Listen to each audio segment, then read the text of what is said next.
But anyway, when I spoke to Kobe-san, I knew you were looking to talk about. And I think one thing I did recently, which was pretty interesting, is I've managed to actually. How many of you have heard about Winlink? You have. Okay.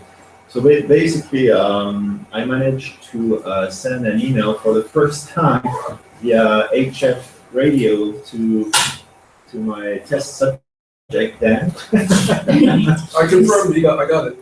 You received the email. So basically, what Winlink does is it allows you to send emails to an HF station, which in turn can either forward it through the internet or forward it to other stations in the world, so you get some kind of hops going. So the is that obviously in case of emergency, if the internet goes down, then you're still able to send data through HF.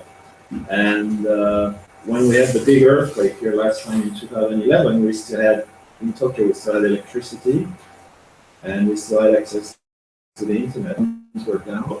But in the event that everything goes down, as long as you have a power source, like personally I have like solar panels and stuff like that, which I like to, then you can, obviously you can still use the radio to talk to other people, and you can use like data modes like PSK and other stuff, but to send emails to actual third parties, could be your parents, could be your family or anything, just skipping the whole internet network, then you can use Winlink.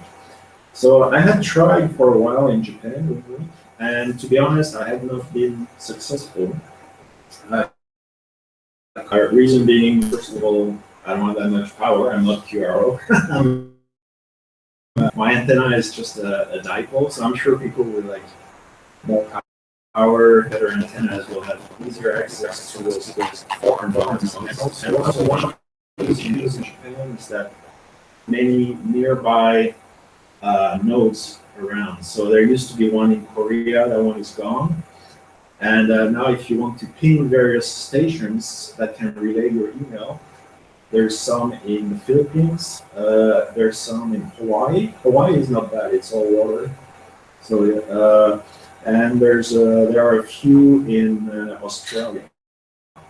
Also, what Winlink does, it uses different protocols to send data and to send your email. And one of the protocols is called WinMore, and it's free. As long as you have a computer with a sound card and you can hook up your radio to your computer, then you can use that to send your email. So the advantage is the cost, because it's free. The disadvantage is the speed at which you can send the data.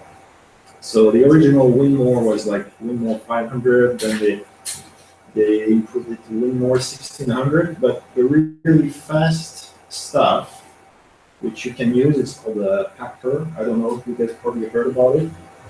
And it's they originated in Germany, and it's much faster. So that's the advantage of Pactor. The disadvantage of Pactor is mucho dinero is required. So I think a Pactor is the same. There used to be Pactor 1, 2, 3. I think they're on version 4. I think to get the latest Pactor type of equipment, it's probably about €1,000. Oops. Whoopsie. So there's quite a difference between free WinMore utilization and faster data rate using Pactor. So for me, I obviously used WinMore. And also, I spoke to some of the Winlink guys, and they say there's a new protocol coming out, which is going to be faster than WinMore, and they're currently beta testing, and it's called ARDOP, ARDOP. And this will be free, and this will be faster, or probably the same speed as the second or third generation Pactor, not as fast as Pactor. And I think they're looking to also get people to set up their home equipment so that they can themselves up as relay stations with a cheaper equipment than having to buy factory equipment, for example. Hopefully, I mean, I don't know if it's going to work, but now a lot of people use Raspberry Pis and things like this. So that would be great if they implement that faster protocol with cheaper hardware. Basically, it could be some kind of relay station. So, so for me, I managed to send an email to them. That was a couple days ago. Yes.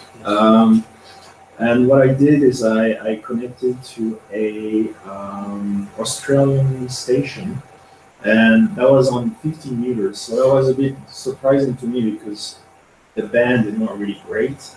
But Dan, our resident DX expert, said 15 meters is not too bad.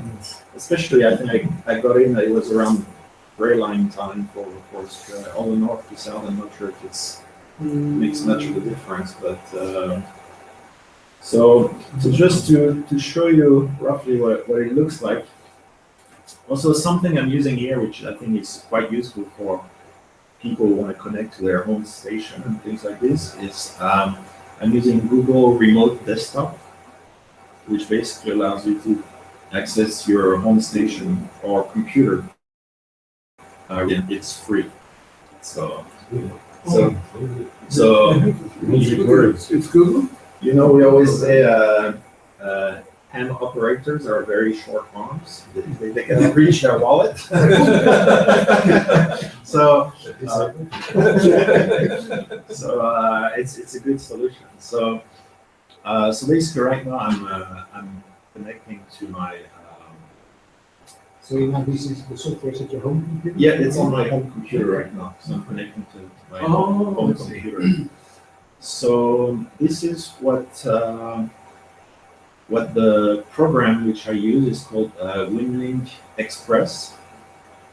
And it just looks like a regular kind of like email program. So you have an inbox, outbox, and so on. So this is free. It's free. It's free. Yeah, you can download it off the internet. It's free. And for example, here you have the test email which I sent to Dan. So that was 20. So yesterday actually. So yeah. So it's very simple email, and here you have different means of sending emails. So in my case, I wanted to use Wingmore because that was the interest. I think Japan is so prone to natural disasters. I think it's kind of neat to have this solution, but again, you have to make sure you have some kind of backup power solution because otherwise it's no point. And so basically here I chose Wingmore, and you just open a session. Where is it? It's here. Just a question. Yeah. To get into your machine, in your house, Yeah. do you have a static IP on your end, or?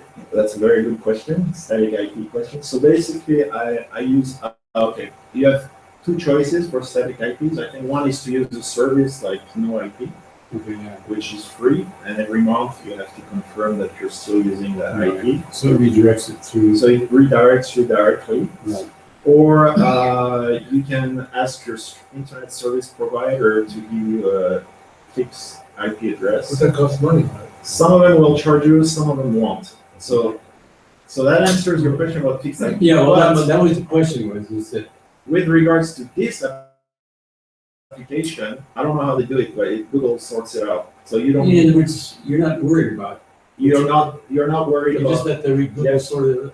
So basically the way it works is it registers your computer names. I think it has some kind of like MAC address or something. Yeah, right, okay. And it knows where you are on the internet. Well, that was the question. Yeah. There was normally, if I wanted to access my home network, outside, I would need a static Yeah. IP, so I would. In this case, you don't even have to worry about that. You just let Google take care of it. Yep, Google takes care of it for you. That's a good solution. That's a very elegant solution because you don't have to worry about this IP address problem.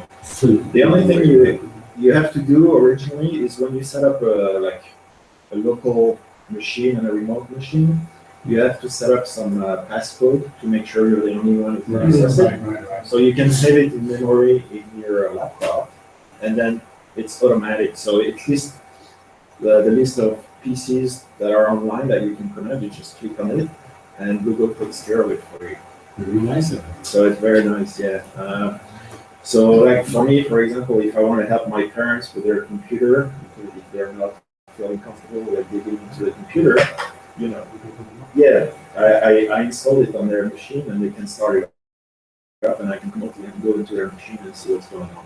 That's like, what is that, Team Viewer or Team something? TeamSpeak, yeah. That's the same kind of thing, right? Yes, I guess similar. I don't use TeamSpeak, but I've heard about it. I think some people use it for online gaming and stuff like that. Well, it's also supposed to be free if it's not for commercial use. But I remember, I haven't used it in recent years, but I heard about it. So I think, yeah, so in this case, yeah, it's pretty seamless. Once you've set up your password and everything, it's just, you don't have to worry about the IP. Well, that's interesting because, I mean, to get more people online, usually the IP, static IP is the bottleneck. Yeah, It's usually the yeah, trouble. yeah. But if it's free software and using Google, you can get by that issue very easily. Then it makes it much simpler for people to come up online Yeah. and access a relay or whatever Yeah. it may be. I know I ran into this IP problem because I have an Ecolink node away from Tokyo, which I like to maintain on a regular basis. And once the power went off, You start and once it starts, it generates a new IP address. So when you try to reconnect through the one IP address, you're like, it doesn't recognize it. Because, yeah. So what I did actually is I set up a Raspberry Pi with a no IP Linux program on it. But the problem is with the Linux no IP program on it, if you have a power surge or like shut down and restart, the no IP engine doesn't restart by itself. So you can set up a little program which is like a server which once you Raspberry Pi restarts when it it's a comes little back on, extract program. it restarts automatically the no IP address, and then it's linked to the no IP website, and you will put your new IP address on the website, and then you can reconnect them.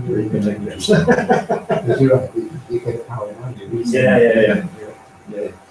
And also I have set up a IP switch, which if something gets stuck, I can use the internet to switch on and off. Restart it. Yeah, Reset. my machine, so it's pretty handy. So it's like a power socket which you control by the internet. So if you need to restart something, Periodically using yeah.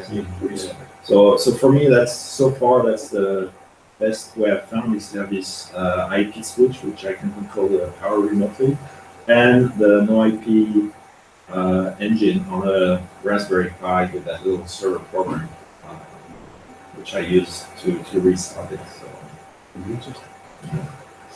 So back to Winlink. So I started. I have something in the outbox which is pending, and then I've started so. In this session, what's interesting is you have something called a channel selection. So you click on that, and then based on propagation conditions, it tells you which station you have a best chance to go through. So let's worry out.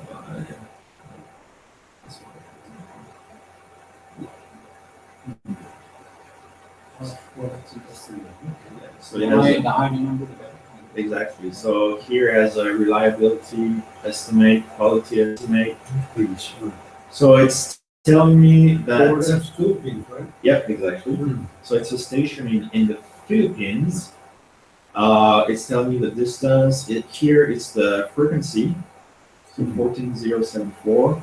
Mode means it's a Winmore 1600, which is one of the faster ones, and well, bits per hour and so on. So based on this, I can double click on it. Automatically, it's gonna switch. So the background picture will be. Sorry. So, and then once you have that, actually, I have, it says there in 213. So, I have to find The big screen. I have two screens actually. So I'm trying to look. We can try live, see if we can assemble it. No, it's not the one I'm looking for, it's this one. Okay, so 213, I can control my, Oh, you can sort of remote it from. yeah.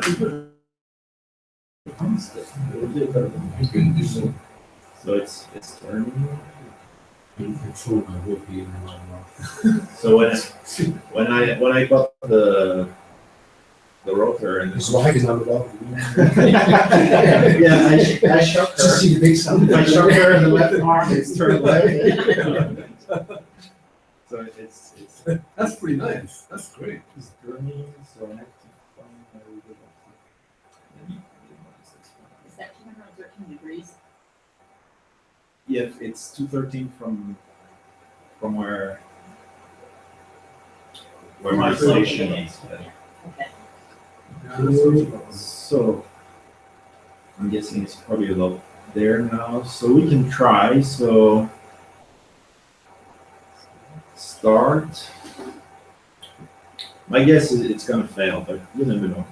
So it also controls my radio. So it changes the frequency on my radio automatically as long as the mode and everything. So there's another window somewhere which shows the quality and everything. But where is it? It's pretty impressive. It is impressive. Trying to figure out where it goes. Which shows the quality. Okay. Let's go. No, you serve. This is probably this one. Run prediction. Oh, that's VOA cap. That's internet. Okay, that's the window here. So it gives you all the information about what's going on. So it didn't give me anything back, which means it didn't work out, which is kind of expected. How do you know you can get anything back? Oh, we can try it. Hold on. Send the email to yourself. Yeah.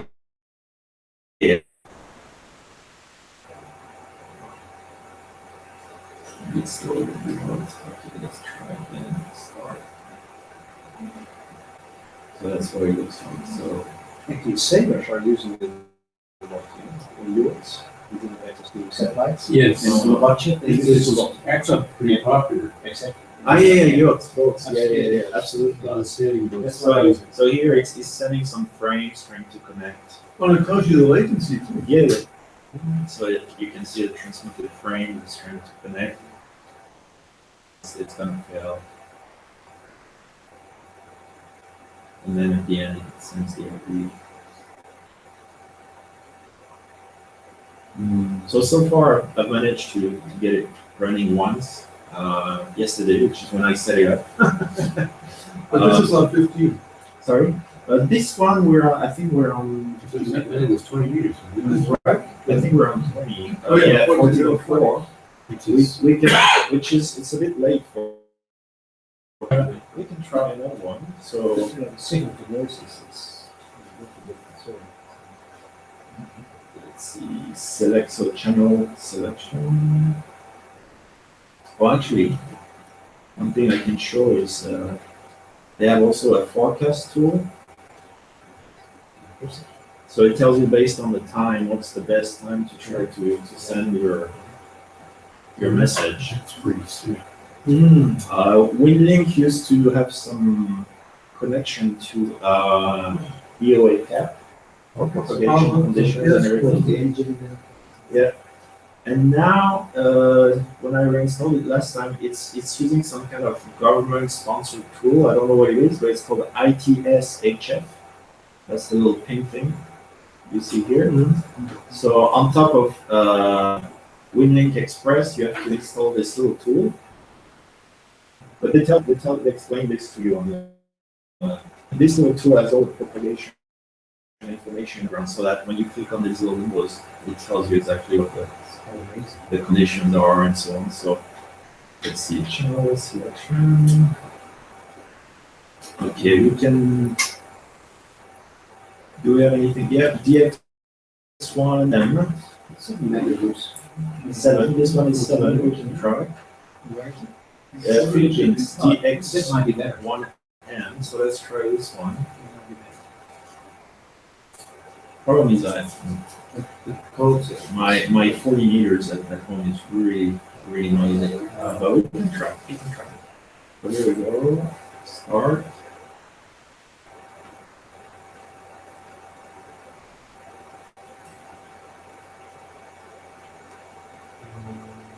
It's strong.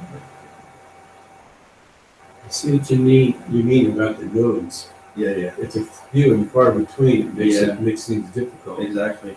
I think in Australia they have a few because I think boats will go in the There's a saving race that they use that a lot. So I think it's very important to have something. Well, you have the Outback too. Yeah. So does someone, when you send this, or it goes through, it gets sent, does someone also have to be listening for it to be propagated or be stored? So basically, they have different methods. One is, once the station receives it, it stores it. And then, if it has access to the internet, it sends it via the internet to some, they have, I think, 5 redundant mail servers for Winlink across the world, which store all the messages. And then, if it gets stuck somehow, they keep it until they can send it. And if the internet is then on each node as a selection of other nodes around them, which they use and they select, and on a regular basis, the messages they forward it to the next node. So basically, in theory, you can hop completely from HF station to HF station. That was, if you go back to the 1920s, that was the origination of when they couldn't transmit HF across the entire United States, they had to go hop, skip, and jump from relay stations, and they'd pick up whoever was in the chain and move a message across. So it's very, very similar. Yeah, method is the same. So I think anybody with a better antenna than I have can probably connect much more easily than me. And also, obviously, we're impacted by the current propagation conditions. It's not fantastic at the moment, but so yeah. Also, I think W0RLI hybrid place on hybrid radio era. And even by the ARL, they have the digital notes with a good. Yes. But I think it's by 4. quite old. I think it's the Stripe outboard. It's very interesting to read. One question. Wait, radio. A very smart question. Actually, the FCC regulation limits the baud rate on except for 28 megahertz and above. So below that, you're limited to 300 baud. And the ARL, as part of its petition in 2013, to increase the baud rate from. But in reality, 300 is pretty fast for HF. Or When you consider the noise level and everything else. Yeah. So I think one thing the new protocol ARDOP is waiting for is actually so they can implement it at a higher baud rate actually. And I think the FCC has given some opinion already, and I think they're ready to sign off on it. They're in the final stage where they're requesting opinions from various people, but As long as so the state president. so the Winlink people seem to say that the decision will happen in 2017, and they say if it doesn't happen, they will still implement ARDOP at a lower rate, and if the decision goes through, they will somehow make it flexible enough and twitch it so that they can implement it at a higher baud rate. So, It's but for text only, if it's like. Yeah, Text only. it's text only. Don't send one megabyte picture. That's right. I think it's more than sufficient. The text. So in case of emergency, you just want to say, this person is fine, this person doesn't know, and send it to an embassy or something somewhere, or family member can relay. Even spreadsheets, you can see. Yes, CSV, yeah, it's not too heavy. So, I mean, obviously the idea is, the heavier the file, the longer it's going to take to send it. But I think, in general, I think with the faster packer modes, I think the packer can send a really reasonable email flow in like, which is not bad through HF. It's a better method. So Yeah. it's not to know that. Yeah, exactly. So I think it's not easy to send an email and stuff like that, but in case of emergency, it's just another system keeping your quiver. Especially it's free. All you need is your HF radio and a computer and your power source, and you're good to go. So it's a free option basically. And so yeah. So I think if you want to find out more information, the Winlink, they have a website, so winlink.com, and they have all the information. Yeah, I can go there and show you the map to show you where all the. So what about the receiver side? Is that difficult to set up? It's not really interesting to set up. Well, that's one thing I was thinking about Because you said one computer and as a club project for ourselves, since there's not much coverage. Basically, to become a SYSOP for Winmore, I think it's pretty easy. All you need is just software, and you have to leave your station on 24/7. That's the only requirement. So it's the cost of electricity, and you have to make sure you maintain your station so that, so if you go on vacation for 3 weeks and your station goes down and there's nobody to take care of it. So if you need, so they get you to sign some agreement where you agree to keep your station up and running 24/7 so that they want their network to be 100% reliable. So that you could have more stations, but if everybody's on and off, you never know who to turn to message. So it becomes a very Well, for me, the problem is I can't leave my station on 24/7 because I leave Tokyo very often, and I can't get my cable to my antenna through the wall, so I have to open the window. So yeah. So this is the Winlink website, and they give you information about the client software and so on. So some of the tools. That's the map. So it shows you a map of where the stations are. Where So for us, so you see, like in Europe, they have quite a few stations. They have some towards South Africa and so on. But in Asia, the one for Korea. Oh, Russia. There's one for Russia, but it's Hector. So for us, if we're interested in using the free mode, which is Winmore, we have to click here. So we're in trouble. Yeah, we're a little bit in trouble. So yeah, that's where the DX1N we tried to connect to it. DX1N. Hawaii. Yeah, and Hawaii. Hawaii is not too bad. Australia. So this is the one I connected to when I sent my email to Dan the other day. So yeah, I mean, if the club wants to have a project to set up Winmore-based station, For the 2 meters. So I think it's a very interesting part, because it also links into the fact that it provides some interesting solution in case of disaster. So that's what the map currently for Windmore is like. Use on the APRS.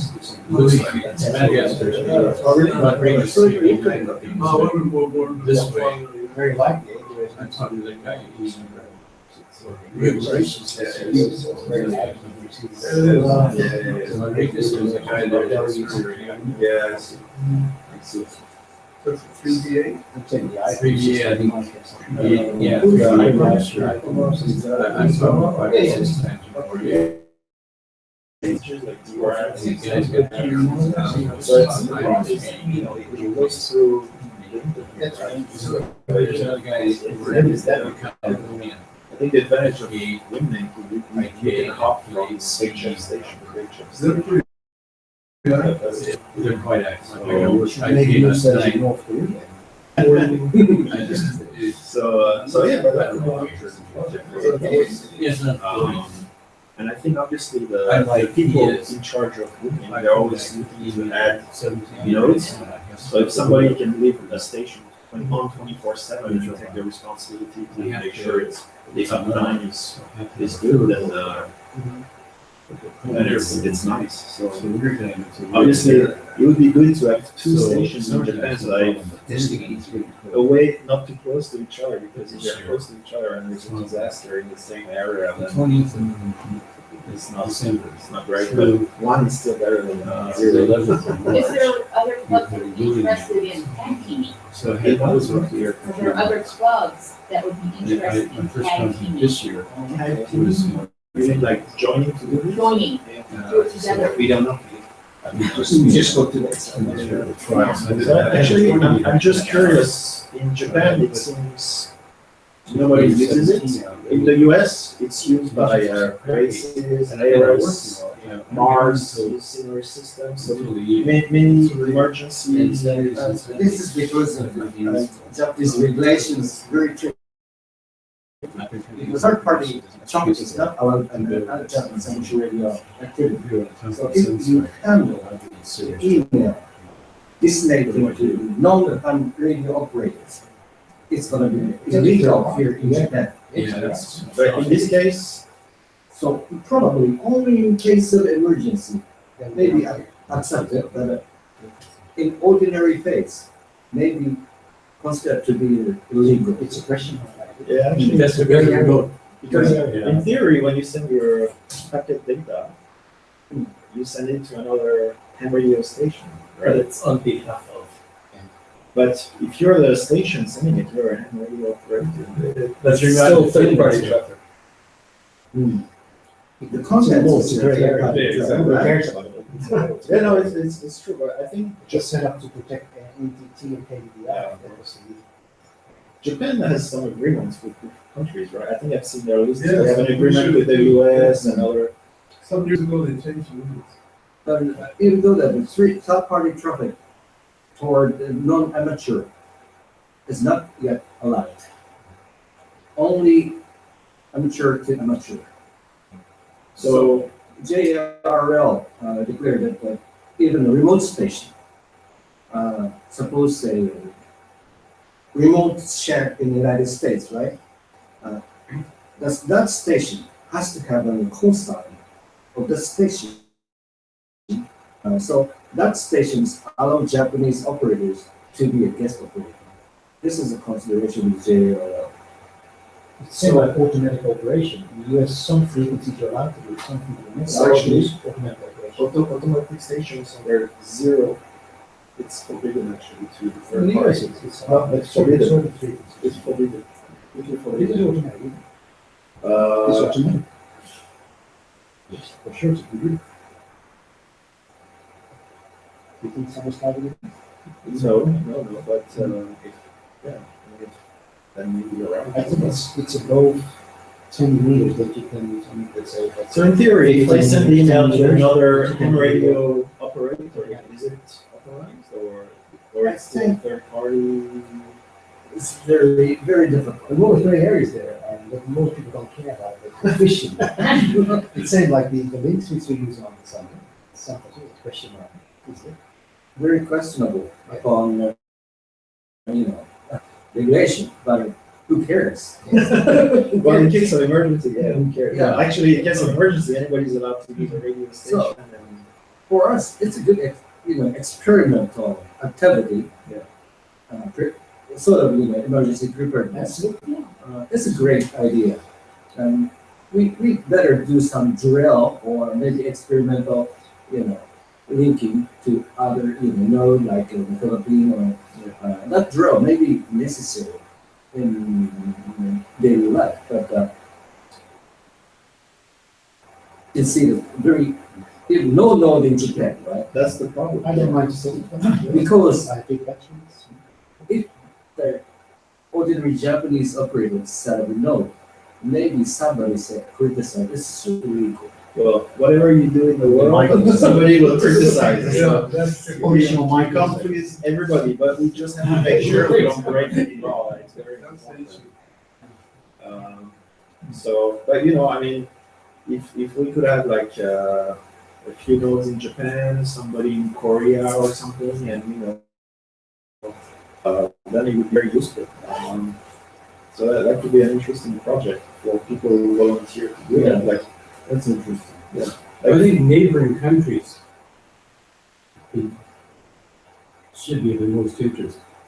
In other words, for example, if we really get a super earthquake in the Tokyo region, basically the entire grid, everything's going down. So it doesn't make any sense to have more nodes in Kanadakan or in Yeah. Saitama-kan or it depends. Yamanashi-kan. On the scale of the disaster. What you need is something similar to what the Philippines had a couple of years ago, where they were using 40 meters as the link coming out. They were on CW, Yeah. and it was being kept open for their emergency traffic to get out of the country. They weren't using it inside, but to get out. Yeah. So, like a link from here to Korea or something on a different grid system entirely to get emergency traffic out. Yeah, that's what I was telling Ari, like if we had a few nodes in Japan, it would be good that they're not too close to each other. Yeah. Because I think the chances that there's such a huge disaster that the entire electricity in the whole of Japan goes down is very low, but You don't know Tokyo Electric. I mean, whatever it is, they're going But to we know- exaggerate. we know there's the northern part and the southern part and they can't share electricity. Well, they can, but it's very, very awkward. no, they can, but it's very limited. It is now. Because of the Because frequency it's difference. frequency conversions. One is 50, one is 60 or something. Yeah, It's it's very strange. share, yeah. But anything is better than nothing. That's, I think it's interesting. Just, like myself, I got free time. I'd be very curious on how it works. And to try and set up, even if I've just basically got a whip. Whether I can operate it or not is a second question, but just to have the basic background knowledge that it is possible. So that push comes to shove, that at least you have the facilities. yeah. I mean, there's so much garbage and someone's PC now, it's 4 or 5 programs now, maybe more storage. Definitely. But this is all in Windows, right? It's all in Windows, but you can use it in other operating systems. Because I'm on its Yeah. Linux user, so. To be honest, I'm not an expert, but I actually just reset it yesterday for the first time because I saw a thread somewhere and I haven't tried this for a while, so I tried it and it worked. I was actually stunned. I was like, oh wow. So How do you hook up the computer to the radio? okay, so I have a You use a particular interface? so basically my radio is a IC9100 with its own sound card and Okay. and it's connected to my computer just with a USB cable. Yeah, mine That's does the neat. same. Yeah, so I think nowadays every new radio comes pretty much with their own internal sound card, so you don't use yeah, little boxes, TNCs. So it's pretty easy. And then for me, This is you can use the sound card, the sound card of the computer. yeah, you can So use you the don't sound need to card use of the computer. Connected to the microphone and speaker. Yeah. For me to control my It's 300 volts. to control my station, I use HRD Oh, and Radio Deluxe. I can do everything remotely, even CW via the machine, not the panel.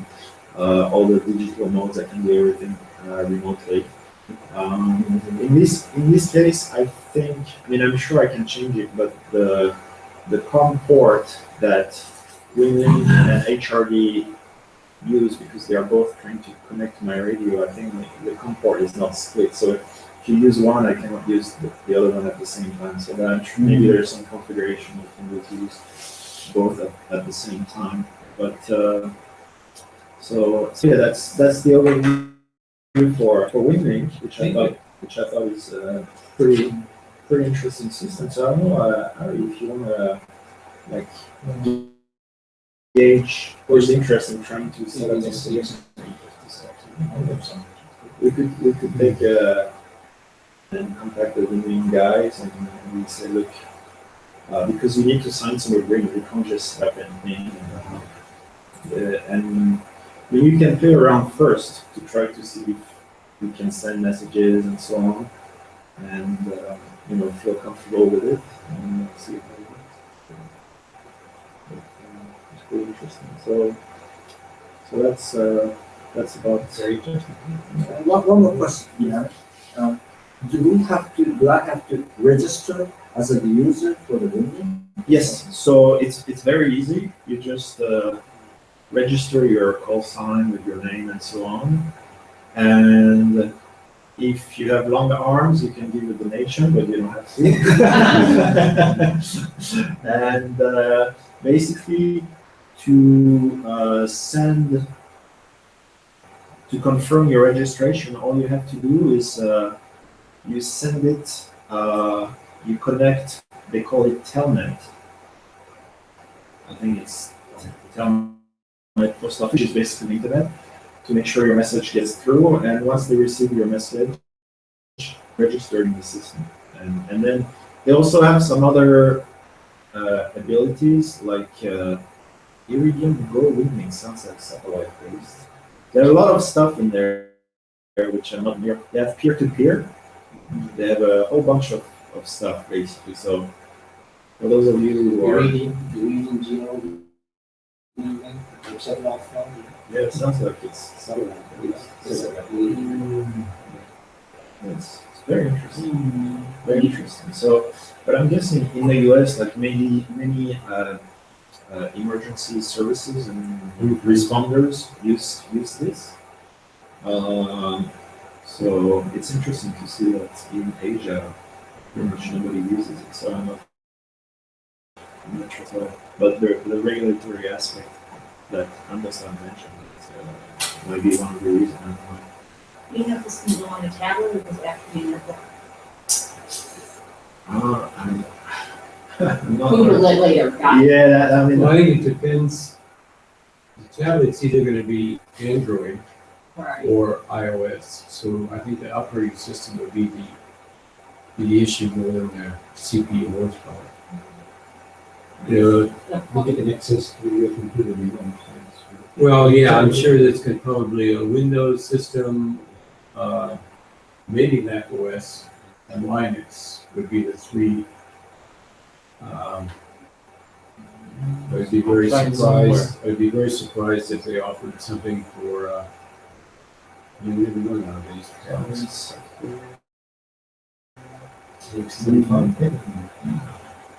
supported OS. So, for example, the one I'm using is Windows Vista and Up, first CPU for more. Linux, FreeBSD, x86, MIPS. ARM, but it's a different program. Yeah, I think the best program is the one I'm using, which is for Winlink Express. So this one. They have Unix based. Okay, so it's just Windows then. I think the best program looks like it's Windows based.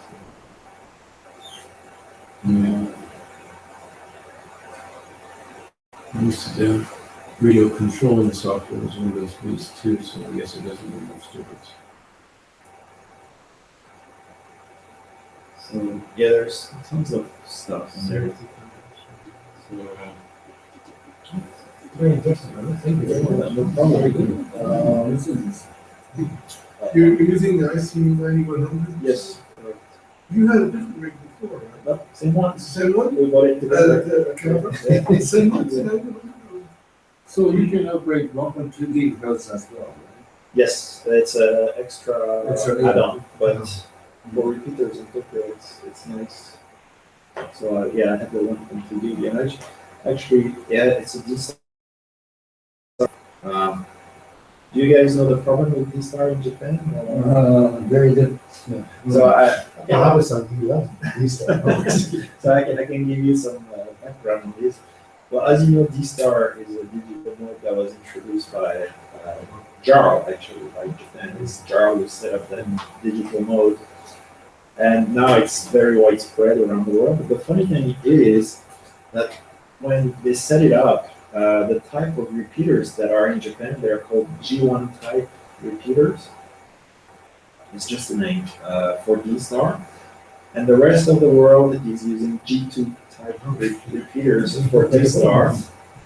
And of course, they can't talk to each other. So many Japanese can buy D-Star radios thinking, oh, they can have QSO in the US or whatever. And actually, they can only have QSO local Japan QSOs.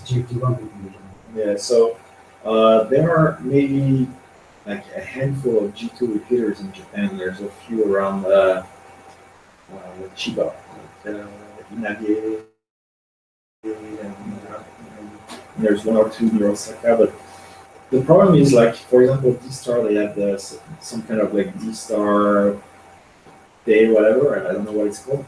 And very often, Japanese stations want to participate in the contest, and they call for Japanese repeaters. So people on the G2 repeaters, they hear these Japanese stations calling, but if they reply, the Japanese station cannot hear them reply. So it's very funny when you listen, the station keeps going, and the foreign station keeps trying to reply to them. You know, it's not HF where you have propagation problems. Just, you know, and people get aggravated, like, oh, this guy is ignoring me. Oh, really? So basically, if you want to talk to people overseas, you have to set up your own hotspot. Right. So like for me, I have a hotspot which is a Raspberry Pi with a DVR PTR and you just need a small mobile radio or whatever, as long as it can do packet at 9600, that's what you need. And some interface that will control it on the radio, and everything is controlled through Linux and everything. So D-Star is a bit weird in Japan. Like, it's originated here, but it's very Japan specific. So Kawabe-san knows a lot more about D-Star. Is the D-Star guru, JFNTU,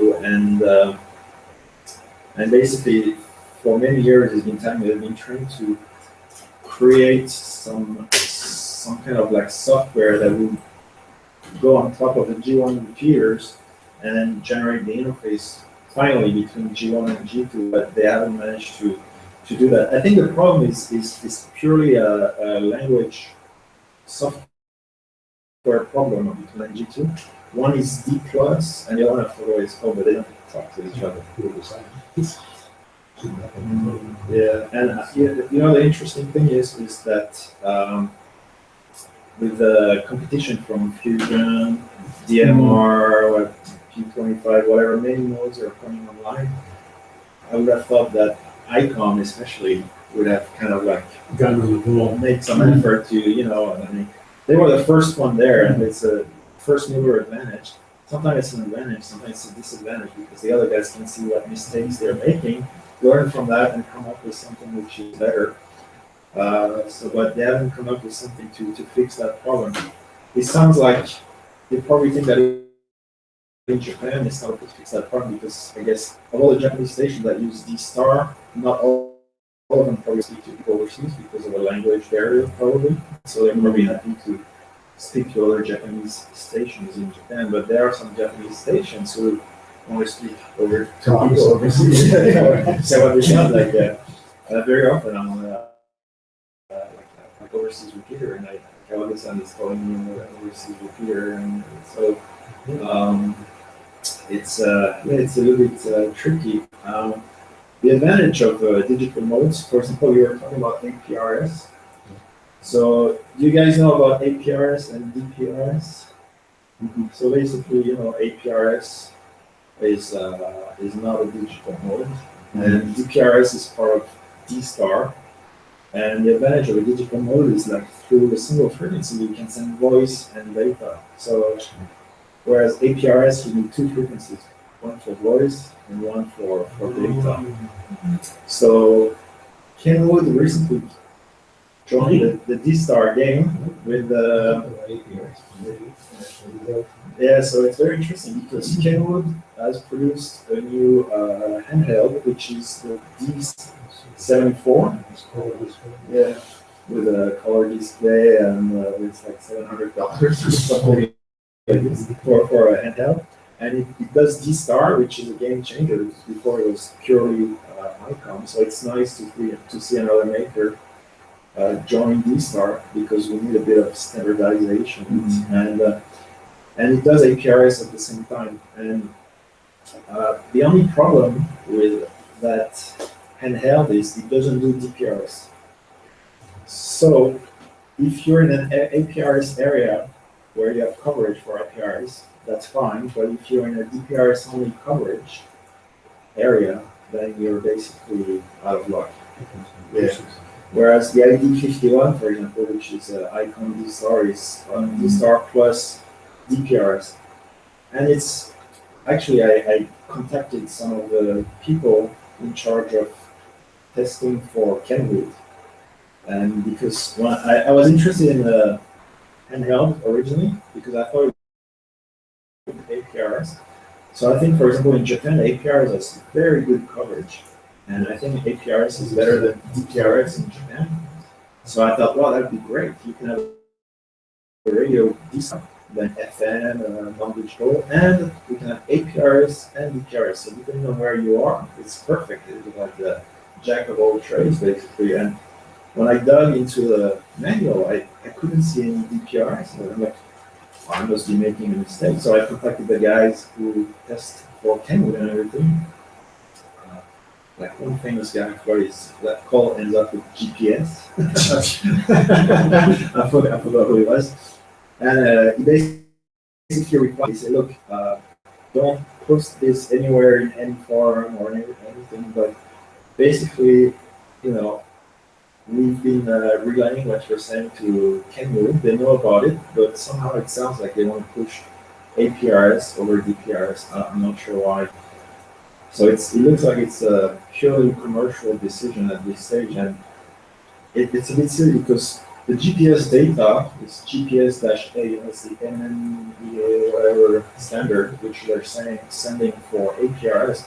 It's the same format used by DPRS. All you need is some unphoto code setting in the rig so that you can interface with the APRS.FI website, for example, but right now they don't do it. All they put like a software and easily change that, but right now they don't want to. So it's interesting. It sounds like it's a commercial decision. So I told these guys, and many people buy this one and they don't know there's no DPRS. So some people bought it without knowing, and they go in DPRS areas. Like for me, when I go back home in France in the Alps, it's only DPRS coverage where I live. So I said no. So that's the current situation with the new Kenwood and APRs and DPRs.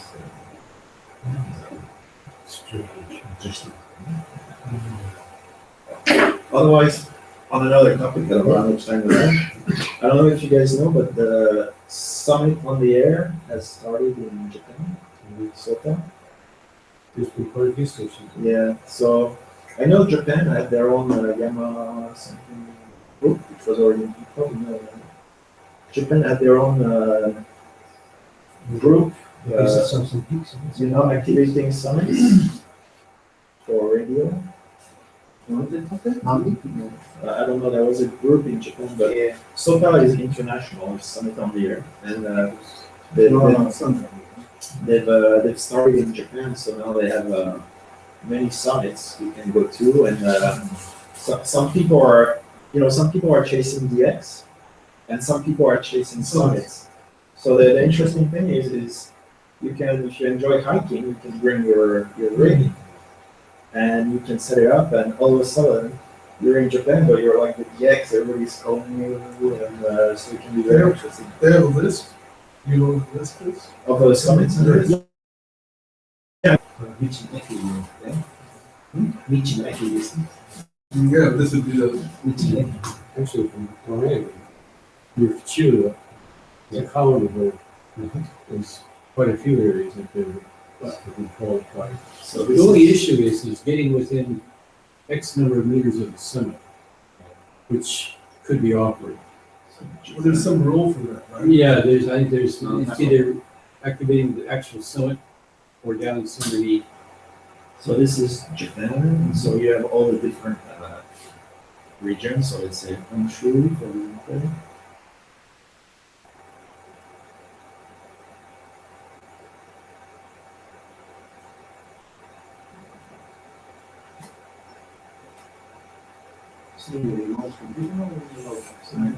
I'm confused. I think it's my local. Japan, Honshu. Okay, I have to choose region. So yeah, for example, What is it? okay, then all the summits show. Wow. You should try. Yeah, there's a lot. Yeah. There's a lot. Really a lot. Yeah. Yeah, I mean, it's, So depending on the. Oh, and that's a number, J. Yeah, so each summit has a reference, like IOTA. Yeah. So each summit has a reference, and yeah, basically, so it promotes, like operating in the field, and it's a healthy hobby, because you're hiking and you're in the outdoors, and it's a good skill to learn to operate in the field. You have to operate with your own power source, whether it's solid or things like this.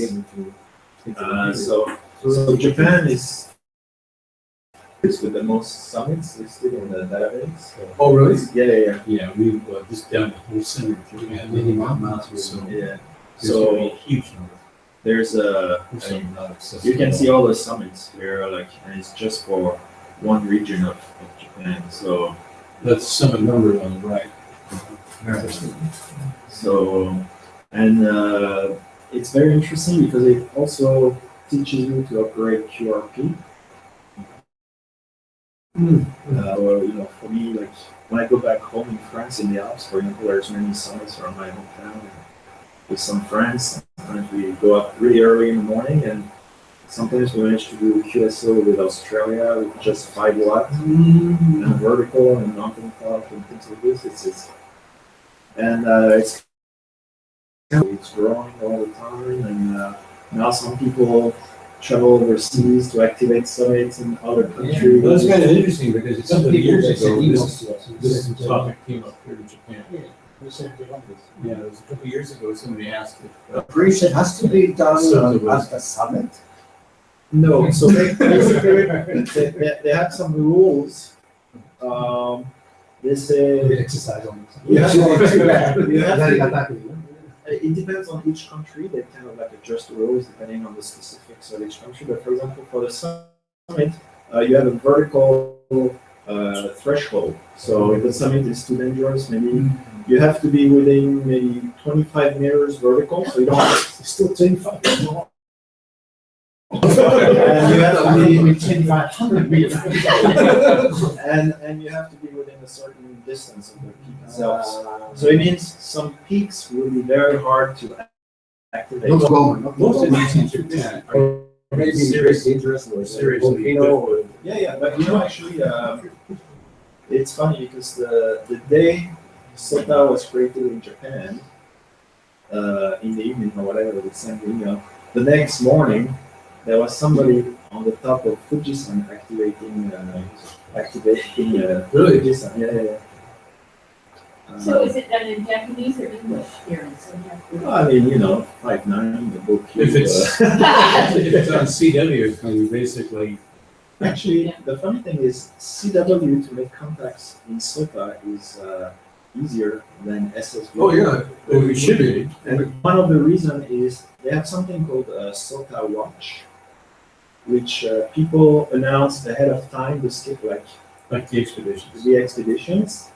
And also, they have spots, which are specific. And when you do CW, and you send CQ with your call sign, The RBN picks it up. it gets picked up by RBN, and they've set up a bridge between RBN and the SOTA Watch. Yeah, I'm not So surprised. automatically your call sign pops up on the SOTA Watch website. So I can show you what the SOTA Watch. I also see it sometimes on the J cluster.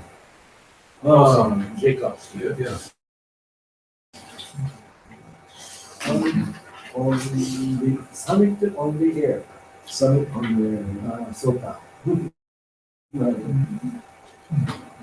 So these are the alerts, for example. That's what it looks like. So you can see all the different countries activating and so on. Like here, you can see some Japanese stations are going to be activating. So on Saturday, they tell you which it's UTC, yeah. So it's just UTC. Yeah, we're not surprised that a Another lot of 8 them are hours. So you can see. 430 CW, and that is surprising. So this one is. Handhelds would be quite popular. And then these are the alerts. So you can click, for example, on this one. It tells you how many times it's been activating. So this summit has never been activated. Opportunity. So people also want to put their name on the summit and things like this. And also, so then you can go to. It says points, 6 points. Yes, Yeah, it you get depends on points. the altitude. And actually, it's something that I'm discussing with people. SOTA is some summits are 10 points based on the altitude, but you can just drive there, walk 20 meters, set up your station, and you get the maximum number of points. So That's So- fair enough. Fair. one of the weaknesses of the SOTA program is that they really haven't defined what the points they give represent. They just said based on the altitude, but they never said it's supposed to represent the difficulty of reaching a summit or a vertical you have to climb to reach the summit. And they refuse to commit to any definition. So what I propose to them is that they should, because they have tons of different awards within the program. Who's sponsoring the awards?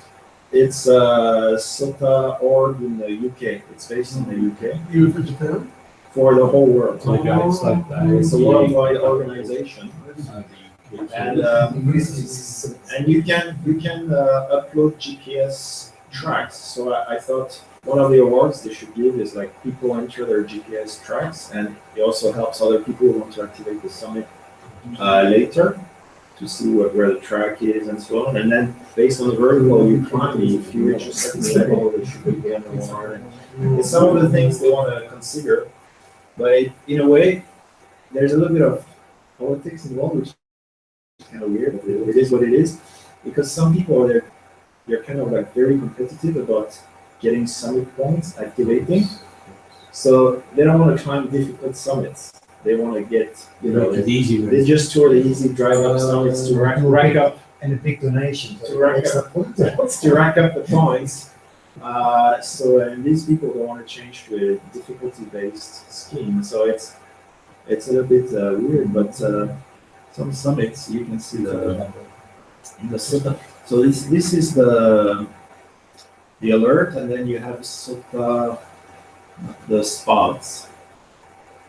So that's what it looks like. So it's in UTC.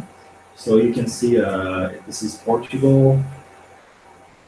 This is a Dutch station in Germany, Swiss, England. You have all the different countries here. It tells you the time. It tells you which frequency.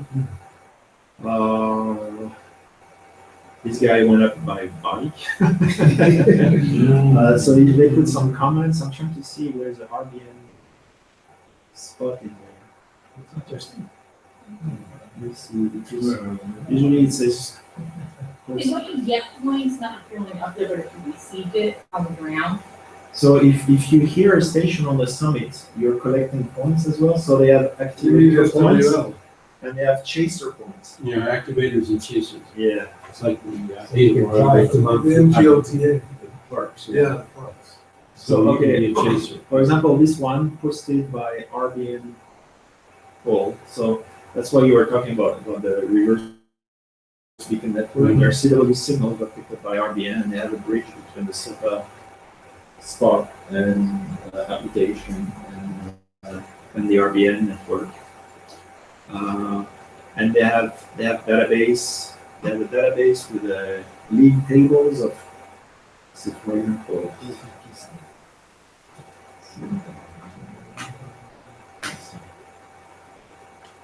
Recently, some people from Switzerland came to Japan to visit and do some SOTA activation. I think there was an article in a Japanese ham radio magazine. I forgot the name of it.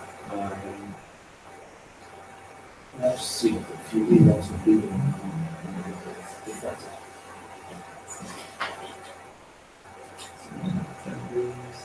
Some of them. Cool.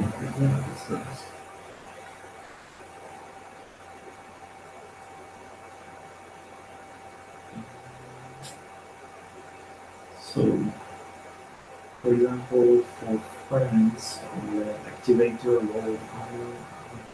So this is for France, for example. You can see all the guys, like this guy has activated at the top, has activated 567 summits. Wow. Only. He's got some legs on. He's a professional soldier.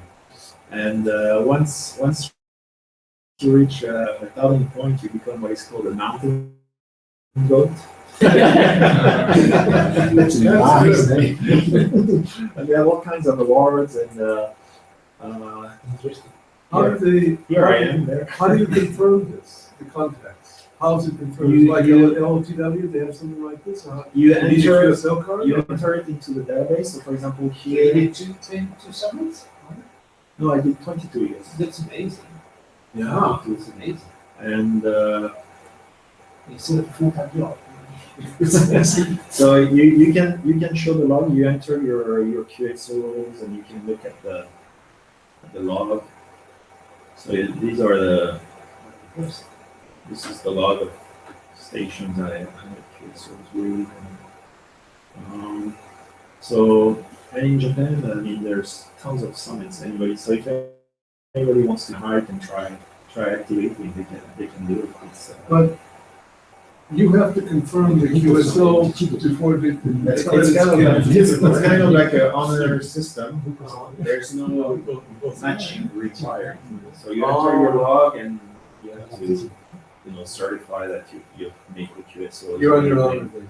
But typically, also on the other side, you have chasers who own the points, who confirm on the other side. So usually they can see if somebody is kind of like messing around.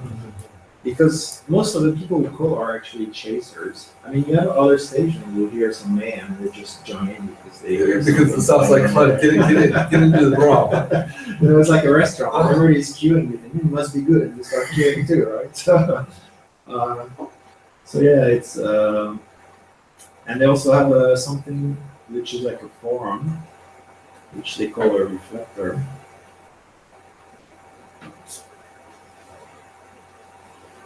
There's so much stuff in this. Getting busy, do they more stations? So for example, here they're setting up for the 22nd and 23rd of April, Japan, North America, S2S, which means summit to summit. So it's an event where Japanese stations will climb to the summits along with US stations, and They try to work each other. they're trying to work each other from summit to summit, basically. And so you also have specific awards for summit to summit, so people are trying to set it up and everything. So there's a lot of events going on, and of course everybody. That's amazing. Yeah. So that's also a club activity you can organize on one weekend. Say, okay, TIARA members, time to go to the HF radio. So, You need to put over the mountain top because I can't have the container there, so it's got to. So the mountains in the back. How do they define summit? Or there must be some rules for this. yes, there are some rules, and it also depends on the country, but typically you have to have between two summits to exist. You have to have, most countries, it's what they call P150, which is a prominence of 150 meters between two peaks. So there has to be a col where the bottom of the col and the summit have to be at least 150 meters difference. Otherwise, every little bump would become a summit, and that needs to be. Yeah, most of some place could be a summit. Get that right. Is there a TV station. height minimum? Is there a height? Yeah, there's also height minimum, and so recently I helped to set up the SOTA for New Caledonia, the database. So basically I helped those guys because one guy did the preliminary search of the summits, and then I had to go into the French government maps and check the summits, the names, especially in New Caledonia. They have a lot of funky little characters. It's worse than German. And actually, they have summit names in French and in the local language as well. So each summit has. So it gets a little bit complicated. So the first summit activation in New Caledonia after we set up the database was done by a Japanese station, actually. Really? Yeah, he flew to New Caledonia to activate. Do that? Yeah. to activate the summit. And actually, I have some friends in New Caledonia, and the Japanese guy, before going to do his activation, he visited, so he introduced himself, he did some HF from the club in Minea, and then he went to activate the summit, and actually he got lost. So you need to use the station. so he called the guys on the phone, he said, I'm lost, I don't know where I am. But he still managed to reach the summit, do his activation, and come back. So I told him, Guys, FK8IK, FK. FK8IK, I just talked to him last night. Oh, Michel, yes, yes. Yeah, I just talked to him last night. They were supposed to catch up in France this summer. All these guys are kind of like visiting in the summer. Oh, really? Yeah. So The CW is fast too. yeah, I'm sure it is. And actually, I was checking, I was using the machine. I contacted him via CW. And he But was- it's easy to tell when you use a PC because nobody sends break, they always send X's. There's no break on the keyboard, so everybody just sends an X. Yeah. So yeah, you can tell immediately when somebody's sending from a PC. So Tell it. so basically, he was really happy when I said, "Oh, but I'm cheating his machine." It's okay. And when I visited him in Numea, and I went to his shack. It's in the garden, and he has he showed me the QSL stack for Japanese stations. It was like this. Yeah. I was on the Japanese. Yeah, when he works in he's like on about 7 in the evening, and from 7 until he just faded out about 10 in the evening. It is one Japanese station after another. I mean, just Maybe it's 2 keys, 2 frequencies. I don't know. It's just, I mean, there was just a lot. Of course, I was what I know, but I mean, So like basically like every summit, for some of them are really easy, some of them are difficult. That's That's a friend of mine. Jeez. We activated this summit together in France. It's near my hometown. So Wow. Well, at 74, I think I'm beyond that. so that's what it looks like. This one is just a vertical. It's I passed 25. It's and we use like FT 817 and foldable solar panel. 817, Yeah, so it's 5 watt, and so in the summer we do a lot of activations together, and it's very helpful. It's fun to go hiking and do some radio. And, so, How high are those summits? this one is Bar des Écrins is 4,102 meters. It's up there. It's higher than one. Bigger than one. Yeah, it's higher than. So the air is getting pretty thin. Well, it depends, but for me, I start struggling about 3,800 meters. It's you can feel it, especially when you're hiking. Yeah. Go fast. Yeah. So yeah, and You can take a train in Tibet, you know, 56 meters. so that's Oxygen loss in that's that. FT817, Oh, yeah. and that's just a foldable solar panel. So it's very impressive. Do you have a gel battery that you take with it? We have a That you buffer, charge in? Yeah, that's a buffer. the buffer battery. Yeah. Just it's just to make sure you.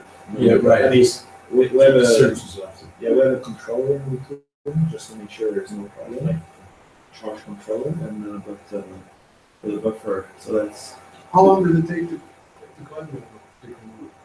Rochebrune, the one I showed you with the steep. It was the vertical was about 1,300 meters, and it's very far as well. So I think it took us maybe 6 or 8 hours. So we left we left at night. But you can calibrate your activity to have to do hard summits. You can do easy ones, and you know it's. Including private ones, huh? You know, the funny thing is, whether it's Japan or France, each location has its own specific challenges. Like in France, it can be the steepness or the ruggedness of the terrain, but in Japan, it can be you know, the mountain you're trying to climb is Yabuyama. You know, it's all like jungle. It's pretty hard to read. It's not that high, but it's just like sasa grass and everything. Or sometimes in Japan, it's just the bugs that get you. You know, you're trying to operate and you're just getting you're talking at you're like, so Traffic jam, just about. and it's very humid, and so every country is different. But it's if you guys are interested in checking it out, you can That's really. you can Start chasing. you can just calibrate it to your liking. Although I did, maybe I said, So actually, Thank you. well, that's your key. that's about it.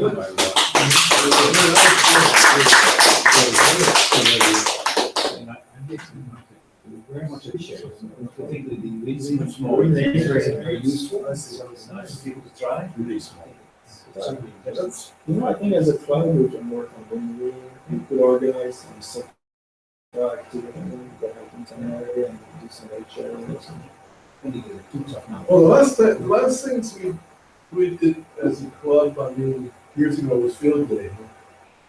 How many years? Yeah, Yeah, how we many went years up ago? to That's Fuji. topic. We went to Fuji, but not all the way to the top. Some of us did.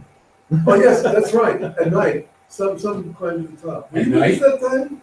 I operated from the top. Yes, you and, it was, John Nobi. I think it was John, yeah. So And we were on, some HF or points. VHF. and we were How on, many? we operated basically up to, Yeah, you are. on the fifth, I was on the fifth, and we operated all night. How many contacts did you make? as many as we could in the time available. Maybe. You're 5 at a time, right? Yeah. Yes, yeah. You have no morning, I think, right? We can put some points in the system. You can do that. Actually, I was thinking about that, but the problem is you can only get points from after the time they start the database. So if even inactivity was something before it was created, doesn't count. So, but like for example, my friend in France who lives in Rotterdam, he joined SOTA in France like recently, like me, we joined together at the same time. We thought it's fun to go. Hey, you were open, yeah. And then we realized that the database had been created quite a few years ago for France, and he checked his logbook and he had done too many summits already doing radio, and he added his log into that. So, yeah. But the logs are not automatically compared and then like LTW, something like that. No. You have to go in there yourself and Yes. see if there is. Yes. And basically, whether you do 500 QSOs or it doesn't matter, the threshold to count as an activation is 4 QSOs. Oh. 4, and then you get the points. So Is it more what mode is it? CW or SSP or both? CW, USSB, some people do PSK.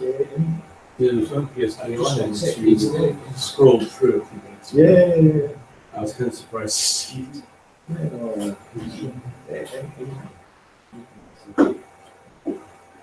Just a few topics. Appreciate it. Very interesting, thank you. That's really.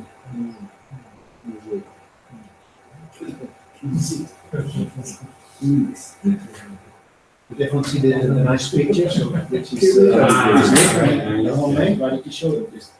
Well, I mean, these are just fragments. I mean, I can just pass them. They're just. That's from the last presentation. Very nice. No, actually, they're not. There's some. There's just some stuff that I already had printed out.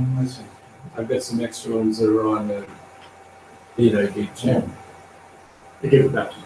Yeah, but you copied it all, Yes, right? yes. It'll be on the web soon. Very nice. But it's interesting. I made a vehicle module. It's about this big. That contains the BFO and the filter. And it's Hans's programmable crystal. And I ordered a couple more filter boards from them.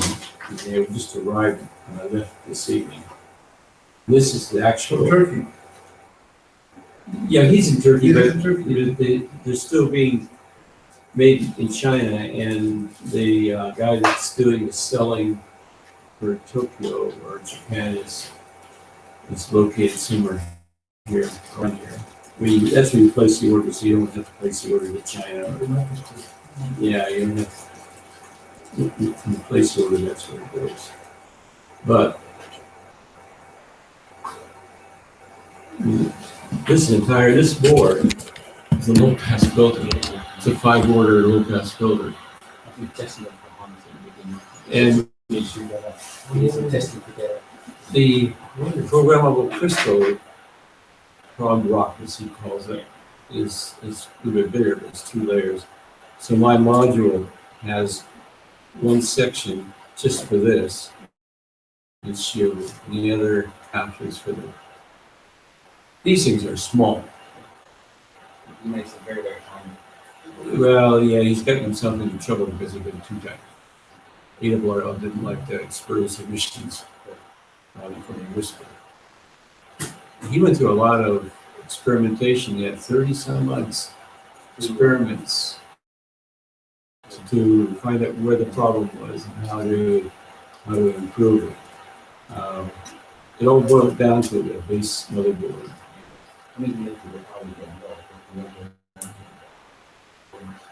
Well, it's interesting.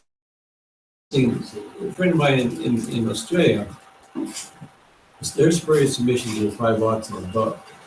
So if you're running QRP, it's not nice to have, minus 20 decibels emissions, but you're not caught into the severe limit for higher power stations. But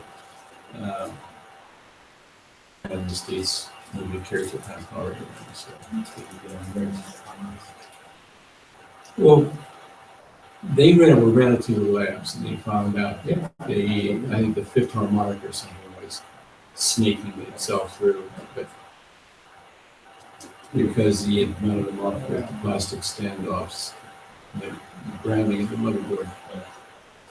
I bought the two motherboards to go with the filters, but it turns out it's going to be single band, so I'm not going to use them motherboards. Well, I looked at them, I wasn't too pleased with them anyway. The RF layout wasn't like really too slick. But for the Swissberg modules, I think that's probably the best that could have been done with the space available. But in reality, for a transceiver, it's the input and outputs are not. No shielding. Well, there's no shielding at all. The only thing is the traces. Of course, it's a trade-off. Yeah, it is a trade-off, but I mean, it's not really the most neat situation, so I decided not to use the motherboards. But these guys, for 1,500 yen, I mean, even if you weren't going to use the filter itself, the board and the ferrites alone are worth 1,500 Yeah, yen. you wonder how to do that. Now, in my case, and I've kind of talked to him about it, and I'm going to, this 40 meter low pass, and I'm going to put it up to 8.5. So basically, it's going to be doing whatever turns off of each of the toroids and see how it moves and see what the slope looks like, and hopefully not have to change. Wait a minute, that's interesting. This is a bandpass. So maybe I wouldn't want it because Is this something?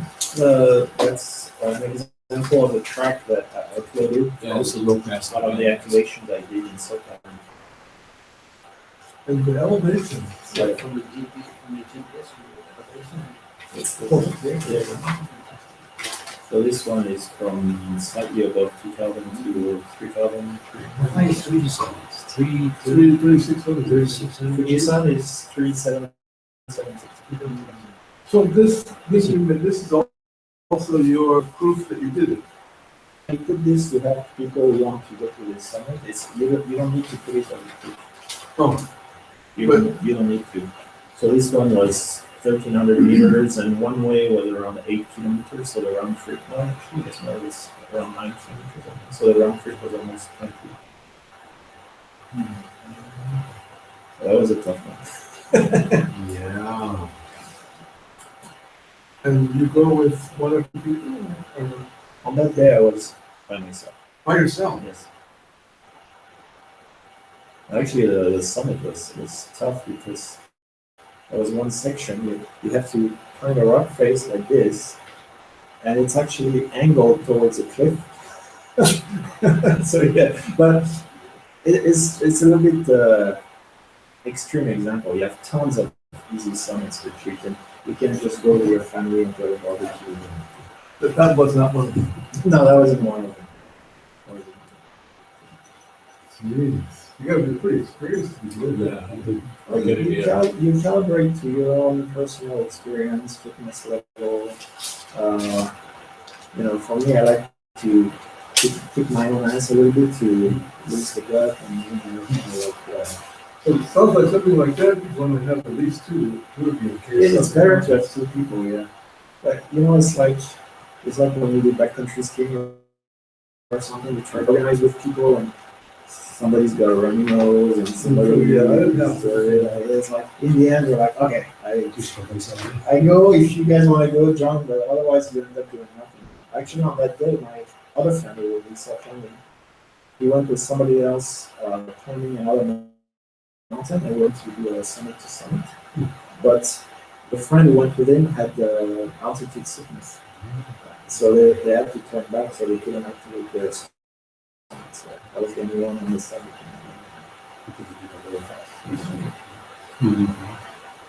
But You really gotta be in good shape to do some of the stuff you can do.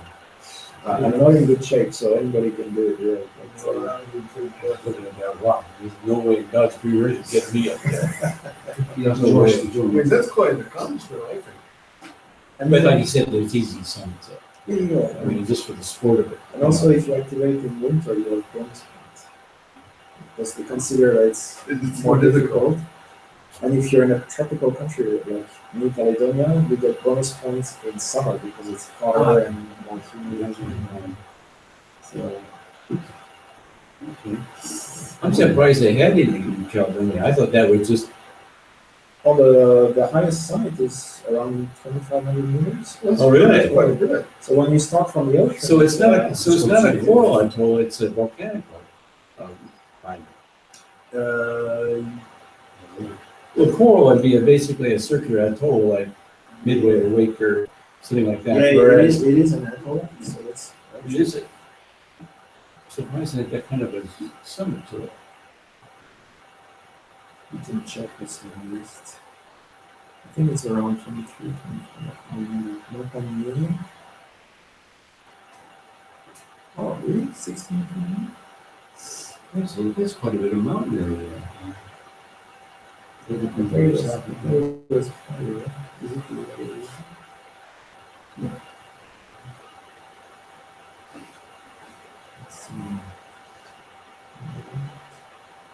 No, so it's around 1,600, so I'm off by almost 1,000 meters. So, but it's still pretty high when you're starting. Also, the ocean, the difference in temperature. It's like Mount Fuji, 7,500. Yeah. This area. So it takes a lot. So when you close it, you just go around, you like to give some comments or some entries. Yeah, I have one question. Yeah. For the CW,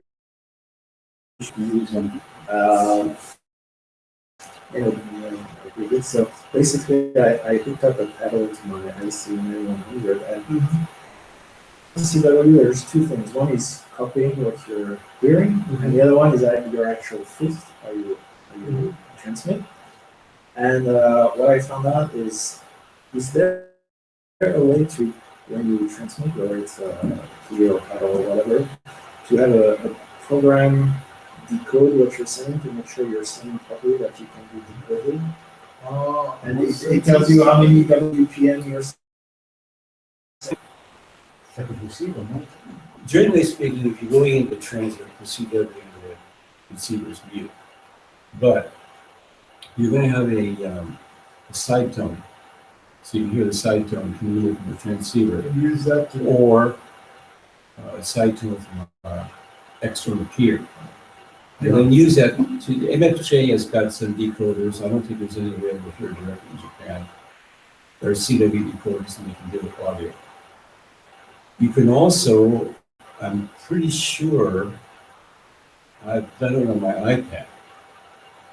Just picking it up, pick up the audio, and it will decode. Oh, really? Yeah, and it's pretty, because the audio is nice and clean. It's, Oh my God, it has a program. I'm almost positive it's that iPad. If it's not, it was on Windows. When I send, I can hear the tones on the LCD. Yeah, right. But I mean, the point being is that when you can hear them because they're going to the speaker, obviously. So if you have a PC that has the mic turned on and has the program that will do, if you copy like Fiji or whatever else, you can actually decode the CW right there. You are sending. It's your thing. Because it's coming from the speaker and going into the mic of this. Because in HRD, when I go to transmit and send, it doesn't decode it. It decodes when it's in reception, but not when it's. That's why you need to decode what you're saying. That's one reason I don't use HRD. I personally, when I operate, I don't need the computer hooked to the machine at all. Rig, because I do it in the paper wrong, slightly different. Well, for me, it's just as I need to practice to make sure my fist is Then what you okay and I can be. But again, you can get, like, Fiji, Second receiver. The second, yeah, the second receiver on the same frequency. That's what I do. And use that copy and then Or You just go the with that side one, tone, second receiver. Yeah, I don't have a second. And the Well- side tone. what is it? We had more trouble FLI, with sending. GI, and the program, the software, Fuji, that's a software. you can actually decode that. Even when you're sending? Well, it's coming from the speaker. It's taking the audio from the speakers. It wasn't even physically connected to the rig. I was just using it to see if I could decode RTTY and CW, and I was just pulling it off the speaker. And of course, it's noise off the speaker when you're receiving, so that it wasn't really clear, but you got a clear side tone. It's beautiful. I mean, it should be able to just copy it right along as you send. You should be able to see your CW going out, which you're saying. And also I found out there's actually a lot of settings, like the ratio you can make it. Don't screw with it. Don't screw with it. Stick with the standard. The standard setting is optimal.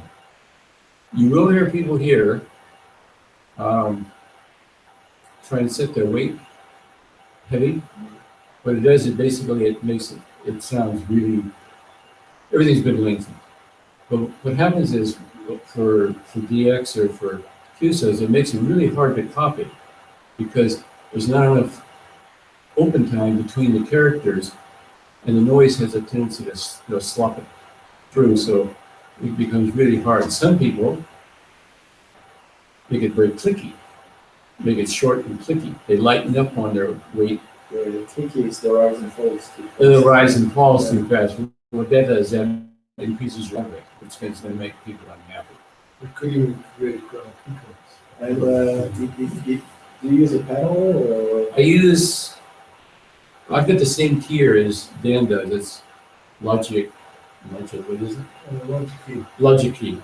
It's an external keyer that I. There's programmable memories also. And he's got the larger one. I got the smaller one, the 4 model. But as a result, I just take that, feed it into the transceiver. The transceiver sees a straight key. It's been set up for straight key. I do not use the internal keyer at all because 9 times out of 10, the internal keyers are dumb. You got to send the way they think you ought to send, and it's different modes, the way the dots and dashes release and start again, etc., etc. So mine's external. Either that, or I use my bug. I've got a couple of buttons. You guys have the dits on the right or on the left? Right. I'm right-handed. I like to send left-handed for exactly that reason, so that I can write and send. There's a lot of but people you can do. reverse it. But Yeah, like I reverse. do you have the dits on that side or on that side? The dits are on your thumb side. Dits on the Because left. they say when it's on the thumb side, you're sending, they say Russian style, and they say, No, I know. they're saying with this finger is actually faster for the dits. Theoretically. that's Well, what they're if saying. you're sending a hand key, a hand key, you're going to be using your finger like this. But if you're going to send from a paddle, the left side is the dots if you're right-handed, and the right side is dashes.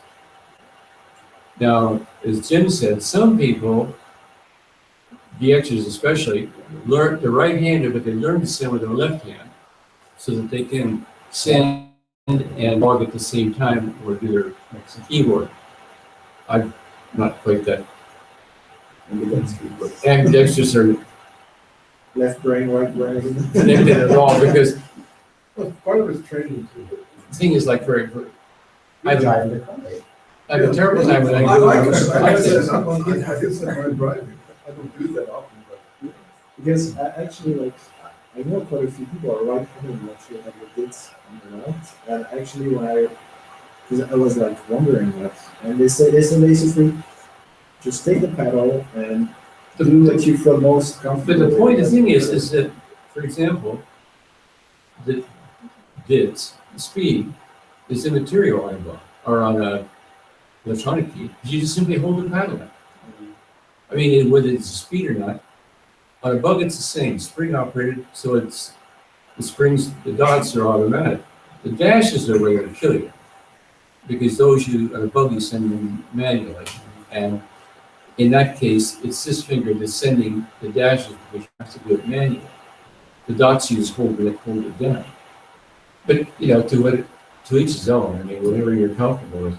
Yeah, that's what people are saying. But it's easy enough to flip. Electronically, keys you can flip. Eventually, that A mode, B mode, you can flip your key. Exactly. You can do it set up almost any way you want to. So it's however you learn. Just for the time, I'll have to close soon. Oh, yeah. yeah. That was really great. Thank you. Thank you.